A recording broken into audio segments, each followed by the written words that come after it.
Former President Trump is now trying to deny that he called to terminate the Constitution days after he called to terminate the Constitution. Trump, in a post on his website, Truth Social, is now blaming the media for using his exact words, that despite his post suggesting the termination of the Constitution remain online, on Saturday he wrote, quote, "A massive fraud of this type and magnitude allows for the termination of all rules, regulations, and articles, even those found in the Constitution." After days of silence, several top Republicans have now condemned Trump's comments. I must tell you that I think everyone that serves in public office, everyone that aspires to serve or to serve again, should make it clear that we will support and defend the Constitution of the United States. I disagree with the president. The Constitution can be amended. The Constitution can be interpreted, but the Constitution can't be suspended. The Republican Party has long been the party of the Constitution. And so when President Trump says he wants to suspend the Constitution, he goes from being MAGA to being Rhino. We're the Constitution Party. And that came after they were asked by reporters to respond to Trump's comments. And while some have spoken out forcefully, like Senators Lisa Murkowski and Mike Rounds, others have stayed silent. Some, like Senator Roger Marshall, say that they don't even think it's a relevant question they should be asked about. I don't know what President Trump said about the Constitution. I just don't think that's the issue. I don't think that's what you all should be talking about. Senate Minority Leader Mitch McConnell is expected to address what Trump said today, but joining us now is Trump's former national security advisor, John Bolton, who was also the ambassador to the United Nations. And good morning, Ambassador. I've seen your response to this, of what you've been saying about Trump's calls to terminate the Constitution. Do you think it should be disqualifying for a presidential candidate if they've made comments like this?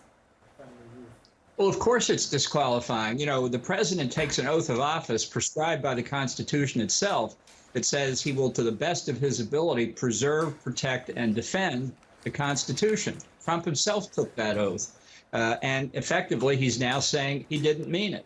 And if, God forbid, he were ever elected again and took the oath again, we couldn't trust that he would abide by those words. So I think this is really existential. And even beyond being a matter of high principle, which I think it is, as a matter of practical politics, that statement, even as he failed to try and correct it over the weekend, that statement is a time bomb sitting on the desk of every Republican member of the House and the Senate, every Republican candidate around the country. If we don't very clearly, very soon, unequivocally reject it, naming Trump by name, this will come back to haunt us in November of 2024 in ways we can only imagine. Do you really expect Republicans will do that, though? I expect that if enough people speak out, that others will follow. I think across the country, if you ask Republicans and Republican-leaning independents, which is more important, Donald Trump or the Constitution, they would overwhelmingly say, approximating 100% would say it's the Constitution. It's the failure of leaders to stand up and oppose this kind of rhetoric that empowers Trump. And it will be an issue. There's no doubt about it. I think the November 8th congressional elections prove that point. Donald Trump is the best asset the Democratic Party has. Do you wish that you had stood up sooner?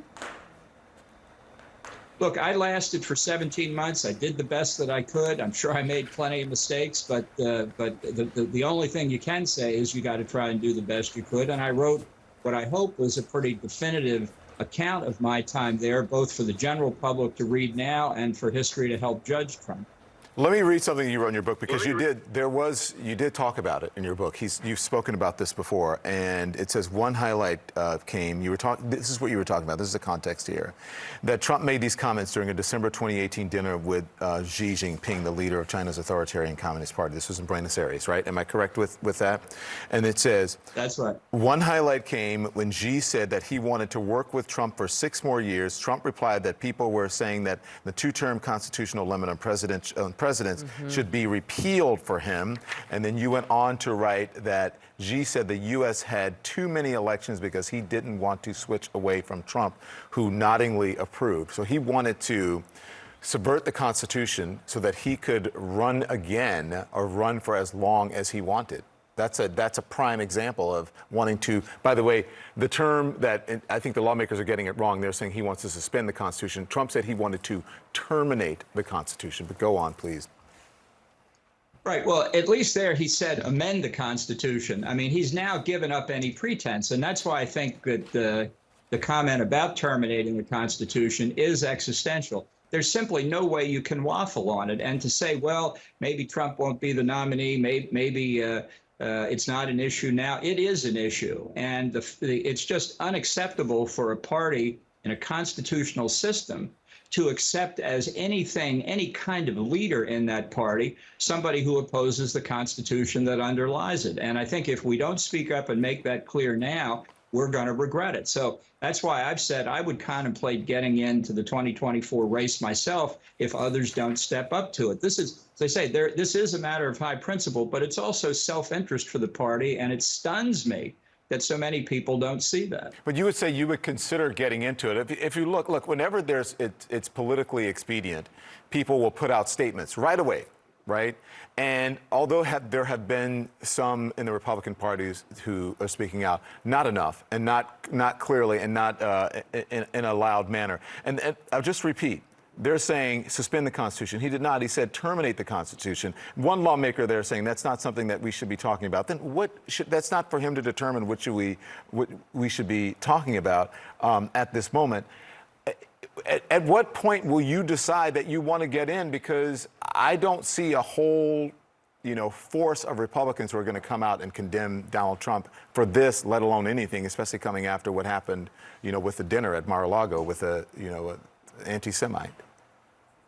Yeah, well, there's a long list of objectionable behavior by Trump. I don't have a specific timetable. I think people are in a position now, however, where the field of potential presidential contenders is inchoate. So there's a chance both to shape the field and to shape the debate.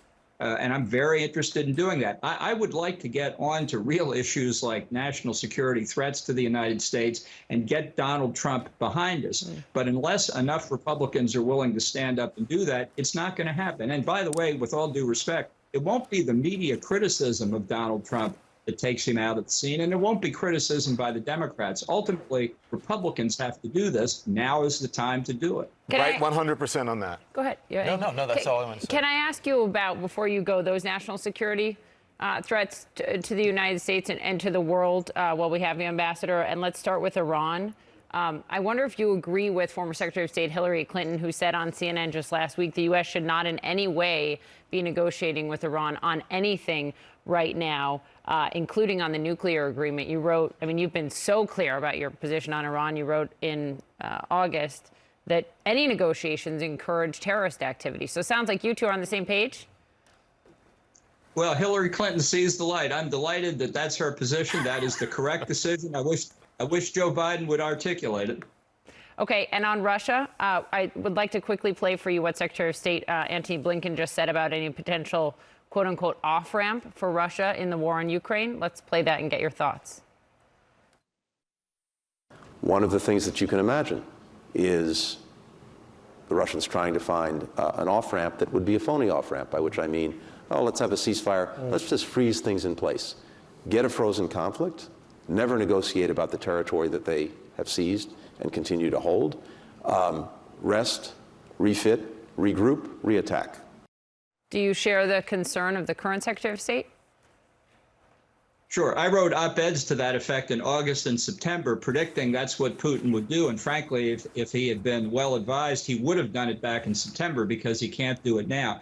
The only off-ramp for Russia in Ukraine, I think, was very well articulated by the Prime Minister of Finland several weeks ago. She said, how does this end? It ends when Russian troops leave Ukraine. That's how it ends. Yeah. Can I ask one more question just before we let you go on you saying that you're now mulling a 2024 run? Were you considering that before Trump tweeted on Saturday, or Trump said on Saturday that the Constitution should be terminated? No, I looked at it very seriously in 2016. I went to the cattle shows in Iowa and New Hampshire, ultimately decided not to, and I didn't think I would in this cycle.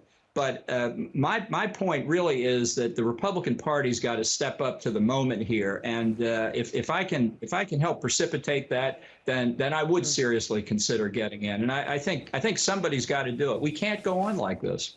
Former Ambassador John Bolton, thanks so much for your time this morning. Glad to be with you.